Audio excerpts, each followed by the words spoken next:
tudo bem? Nós estamos aqui agora para tratar a respeito de mais um recurso, que é o recurso de embargos de divergência. E para começar a analisar ele, nós precisamos ir na doutrina para entender o conceito e o que é esse recurso e para que ele serve. E eu trouxe para essa aula de hoje as lições do professor Alexandre Freitas Câmara, que diz o seguinte: trata-se de recurso destinado a eliminar divergências jurisprudenciais internas ao STF ou ao STJ, harmonizando entendimentos e estabelecendo quais as teses que deverão prevalecer quando houver algum dissídio jurisprudencial. Então, pela lógica do sistema do novo Código de Processo Civil, o que se quer é que os tribunais mantenham a sua jurisprudência íntegra, coerente, estável, que ela seja uniformizada, a fim de que se tenha segurança jurídica e a fim de que se tenha um tratamento igualitário por meio das decisões judiciais. E há vários mecanismos previstos no novo Código de Processo Civil para possibilitar isso, e um deles é o mecanismo dos embargos de divergência, que é um recurso cabível apenas no STJ e no STF e tem por finalidade justamente promover essa harmonização de entendimentos e estabelecer quais teses é que deverão prevalecer diante de um dissídio jurisprudencial interna corporis, e o cabimento dele está previsto lá no artigo 1043 do novo Código de Processo Civil, que diz assim: é embargável o acórdão de órgão fracionário que... Antes de analisar as hipóteses em que é cabível, nós precisamos analisar o caput do artigo 1043. É embargável o acórdão de órgão fracionário. Então nós temos que entender que o objeto desse recurso será sempre um acórdão. E mais do que isso, será um acórdão proferido por um órgão fracionário. Então, é um acórdão proferido por uma das turmas do STJ ou do STF. Não é um acórdão proferido pelo pleno ou pelo órgão especial do tribunal. Será sempre um acórdão proferido por uma turma, ou no caso do STJ, por uma sessão, certo? O inciso 1º diz que em recurso é cabível, o recurso de embargos de divergência, em recurso extraordinário ou em recurso especial, divergir do julgamento de qualquer outro órgão do mesmo tribunal, sendo os acórdãos embargado e paradigma de mérito. Então, é cabível o recurso de embargos de divergência sempre que nós estivermos diante de um acórdão que julgou, um acórdão de um órgão fracionário, que julgou um recurso extraordinário ou um recurso especial e que seja divergente em relação a um acórdão proferido por outro órgão do mesmo tribunal. E isso se levar em consideração que são dois acórdãos que analisaram o mérito da questão, ou seja, a divergência é a respeito de uma questão de mérito. Já o inciso, deixa eu verificar aqui, o artigo 1043, o inciso 1º está em plena vigência, o inciso 2º foi revogado pela lei que modificou o novo Código de Processo Civil ainda durante a sua vacatio legis. Então tem que tomar muito cuidado com isso, o inciso 2º foi revogado. O inciso 3º permanece valendo, e ele diz que é embargável o acórdão de órgão fracionário que, em recurso extraordinário ou em recurso especial, divergir do julgamento de qualquer outro órgão do mesmo tribunal, sendo um acórdão de mérito e outro que não tenha conhecido do recurso, embora tenha apreciado a controvérsia. Então tem que haver uma similaridade entre esses dois acórdãos, o paradigma e o acórdão recorrido. O acórdão recorrido está divergindo do acórdão paradigma. No caso do inciso 1º, nós percebemos que há uma divergência com relação ao mérito. No caso do inciso 3º, ele diz que o acórdão de mérito e o outro pode ser um acórdão que não tenha conhecido do recurso, embora tenha apreciado a controvérsia. Então, é necessário que ele tenha apreciado essa controvérsia para que ele possa servir de paradigma, certo?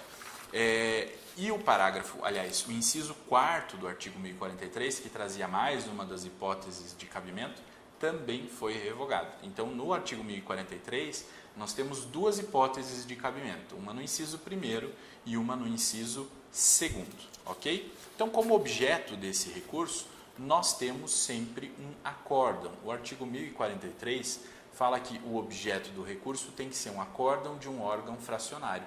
Não pode ser uma decisão monocrática de um ministro do STJ ou de um ministro do STF. Embora haja alguns posicionamentos isolados na doutrina que entendam ser cabível embargos de divergência, tendo como objeto, ou seja, tendo como recorrida uma decisão monocrática. Mas o entendimento predominante é o entendimento de que não vai poder ter embargos de divergência contra uma decisão monocrática, que tem que ser um acórdão de um órgão fracionário. E isso é importante entender. O acórdão tem que ser de um órgão fracionário. Não pode ser um acórdão do pleno do tribunal ou de um órgão do tribunal que tenha por finalidade fazer a uniformização do entendimento. Tem que sempre ser de um órgão fracionário. Com uma exceção que está no parágrafo 3º do artigo 1043, que diz assim: cabem embargos de divergência quando o acórdão paradigma for da mesma turma que proferiu a decisão embargada, desde que sua composição tenha sofrido alteração em mais da metade de seus membros. Então, além daquele requisito de ter por objeto um acórdão, esse acórdão tem que ser de um órgão fracionário e não pode, via de regra, ser do mesmo órgão fracionário.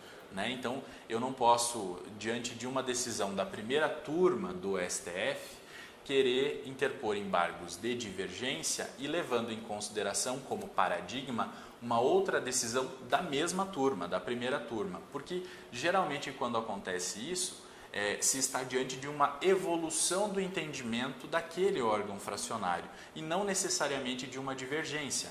Pode ser que aquele órgão tenha evoluído no entendimento, então ele deu um tratamento de uma determinada maneira para um determinado caso e no futuro ele vai dar um tratamento diferenciado e isso vai indicar que ele mudou o seu posicionamento. Então, via de regra, tem que ser de outro órgão fracionário, porque se for do mesmo órgão fracionário, vai indicar que houve mudança do entendimento. Com exceção do previsto no parágrafo 3º, que diz que vai caber embargos de divergência quando o acórdão paradigma for da mesma turma que proferiu a decisão embargada, desde que a sua composição tenha sofrido alteração em mais da metade dos seus membros. Então, houve aposentadoria dos ministros, mais da metade dos ministros daquela turma saíram, entraram ministros novos naquela turma, e aí mudou o entendimento. Nesse caso, vão caber embargos de divergência se a alteração for maior ou atingir mais da metade dos membros daquela turma. Então, por exemplo, no STF, cada uma das duas turmas é composta por 5 ministros. Então, se alterar na composição da turma 3 ministros, então vamos imaginar que no ano de 2015, a primeira turma do STF decidiu uma determinada questão de um determinado jeito, dando uma determinada solução. E nesse ano de 2016, a solução foi diferente, só que, nesse exemplo que eu estou dando, aconteceu a mudança da composição dos membros da turma. Entraram 3 ministros novos, substituindo 3 ministros que teriam se aposentado.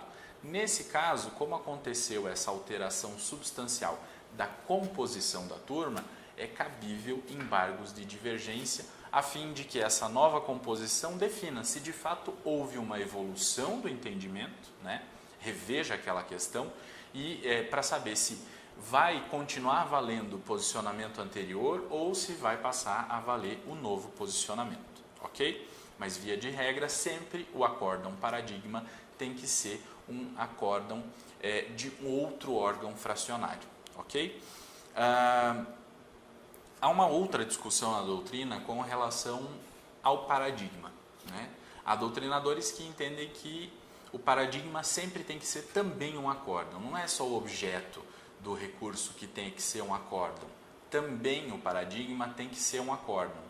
Já há uma outra parte da doutrina que entende que não, que é possível tomar como paradigma uma decisão monocrática, desde que essa decisão monocrática tenha sido proferida por um ministro que componha um outro órgão fracionário. Então, e aí a gente precisa também acompanhar para ver como que os tribunais vão se posicionar diante dessa questão. com relação ao requisito de admissibilidade, há necessidade para que o recurso de embargos e divergência seja admitido que haja a comprovação da divergência. E é isso que diz o artigo 1043, parágrafo 4º.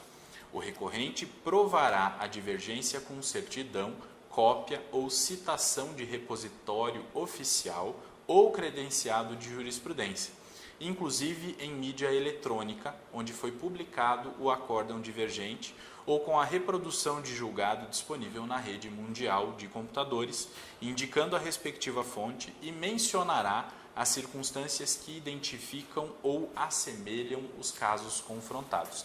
Então, essa é uma exigência para a admissibilidade do recurso de embargos de divergência. O nome próprio já diz isso, embargos de divergência. Então, é necessário que haja, de fato, a comprovação da divergência para que o recurso seja admitido. E como que vai se dar a comprovação dessa divergência? Diz o parágrafo 4º do artigo 1043 que ele precisa comprovar a validade daquela decisão, a publicação daquela decisão que ele está tomando como paradigma, né? E, além disso, ele precisa fazer um confronto analítico entre as duas decisões. Ele precisa mostrar que há similitude fática entre as duas decisões e que essa divergência é atual, né, para possibilitar que haja a admissibilidade do recurso de embargos e divergência. Então, ao fazer esse confronto analítico, ele vai ter que mostrar que os fatos da causa atual se assemelham aos fatos da causa do recurso paradigma, né, da decisão do acórdão paradigma. E ele vai precisar demonstrar que há essa similitude e que foi dado, então, um tratamento diferenciado e há necessidade de que seja uniformizada ou uniformizado o entendimento a respeito dessa questão. O artigo 1043, parágrafo 5º, tratava, antes de ser revogado, a respeito da decisão que inadmitia o recurso de embargos e divergência. Ele dizia assim: é vedado ao tribunal inadmitir o recurso com base em fundamento genérico de que as circunstâncias fáticas são diferentes, sem demonstrar a existência da distinção. E esse parágrafo 5º do artigo 1043 era uma própria decorrência do dever de distinguir do próprio embargante, né? Então, se o embargante tem que demonstrar a similitude, ao não admitir o recurso, dizia o parágrafo 5º, que o tribunal tinha que não simplesmente afirmar que as circunstâncias fáticas são diferentes, mas ele precisava, por meio de uma argumentação consistente, demonstrar a existência dessa diferença, dessa distinção. Só que o parágrafo 5º do artigo 1043 foi revogado pela lei que modificou o Código de Processo Civil antes do início da sua vigência, a Lei 13.256 de 2016. Só que tem um porém. Muito embora esse parágrafo tenha sido expressamente revogado por essa lei, nós conhecemos já o artigo 489, parágrafo 1º, que estabelece uma série de exigências para a fundamentação das decisões judiciais. E ele diz que não podem ser utilizados argumentos genéricos para a fundamentação das decisões. E ele se aplica a todas as decisões judiciais, inclusive nos tribunais superiores, né? Então, muito embora essa lei 13.256 de 2016 tenha revogado o comando do parágrafo 5º, os tribunais STF e STJ, ao inadmitirem um recurso de embargos de divergência, continuam, por força do artigo 489, parágrafo 1º, obrigados, percebam, né, sob pena de nulidade da decisão, a fundamentar a sua decisão seguindo justamente esse critério, fazendo a distinção. Então, não basta só afirmar que as circunstâncias fáticas são diferentes, tem que mostrar que as circunstâncias fáticas são diferentes para inadmitir o recurso de embargos de divergência, certo? Então, não é só porque o parágrafo 5º foi revogado que nós não temos mais essa exigência de fundamentação completa. Nós temos essa exigência de fundamentação completa porque ela está lá prevista no artigo 489, parágrafo 1º do CPC, e além disso está prevista como direito fundamental lá no artigo 93, inciso 9º da Constituição Federal. Então, não há como fugir desse dever de fundamentação analítica, certo? O procedimento desse recurso vai ser firmado sempre pelos regimentos interno do STJ ou regimento interno do STF. E o artigo 1044 vai tratar dos efeitos do recurso de embargos de divergência. Ele diz assim, lá no seu parágrafo 1º: a interposição de embargos de divergência no STJ interrompe o prazo para a interposição de recurso extraordinário por qualquer das partes. Então, no julgamento daquele recurso especial que foi interposto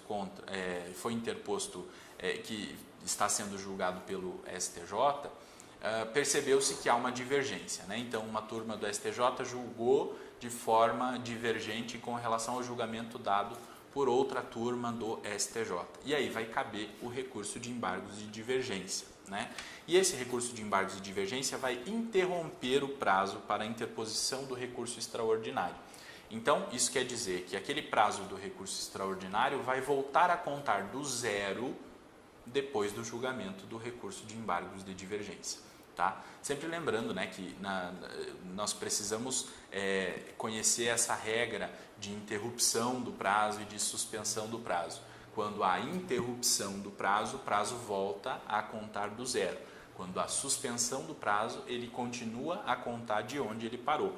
Então, no caso dos embargos de divergência, há a interrupção do prazo, né? Uma vez que forem julgados os embargos de divergência, aí pode ser que caiba recurso extraordinário e aí a parte vai ter todo o prazo de volta do recurso extraordinário, porque ele vai voltar a contar do zero. O parágrafo 2º diz que se os embargos de divergência forem desprovidos ou não alterarem a conclusão do julgamento anterior, o recurso extraordinário interposto pela outra parte antes da publicação do julgamento dos embargos de divergência será processado e julgado independentemente de ratificação. Vamos entender essa questão. Nós vimos que quando o tribunal de segunda instância julga a apelação, ele pode esse julgamento do tribunal de segunda instância pode ser tanto objeto de um recurso especial quanto de um recurso extraordinário.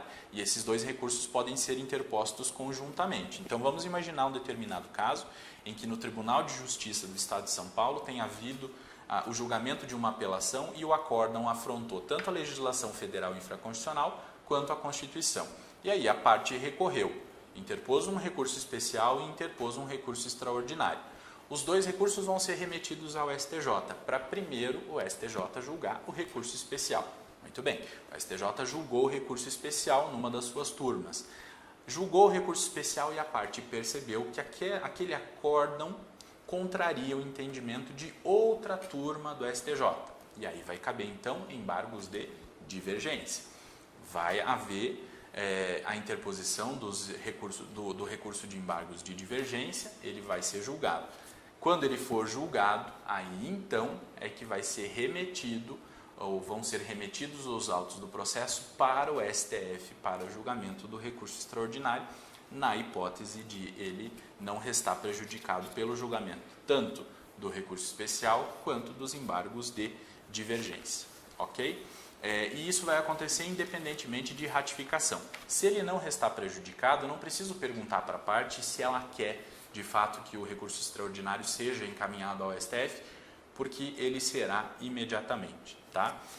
Isso no caso do parágrafo 2º do artigo 1044, que trata da hipótese de os embargos de divergência serem desprovidos ou não alterarem a conclusão do julgamento anterior, né? Então, aquele acórdão fica mantido da forma como ele foi lançado. Agora, se houver modificação, nós temos que aplicar, por analogia, o que está previsto lá no artigo 1024, parágrafo 4º do novo CPC, que diz assim: caso o acolhimento dos embargos de declaração, e daí como a gente vai aplicar por analogia, a gente vai substituir na leitura embargos de declaração por embargos de divergência.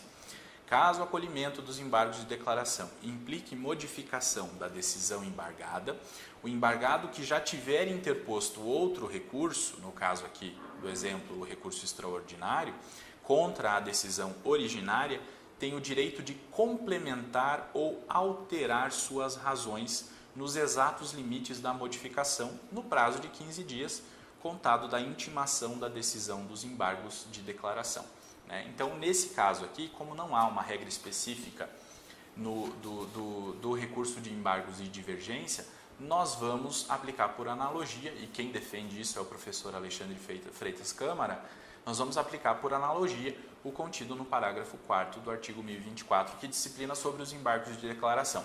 Então, se houver modificação do entendimento no julgamento dos embargos de divergência, então deve-se abrir prazo de 15 dias para que a parte que já interpôs um recurso extraordinário possa, se achar que é o caso, modificar as razões do seu recurso extraordinário nos exatos limites da modificação que foi feita pelos embargos de divergência, a fim de que o recurso extraordinário vá para o STF e daí depois disso, obviamente, se a parte tem o direito de modificar as razões, a outra parte vai ter o direito também de modificar as contrarrazões e depois disso os autos vão ser remetidos ao STF, a fim de que ele julgue aquele caso, já levando em consideração também os embargos de divergência que surtiram efeitos modificativos na decisão que julgou o recurso especial.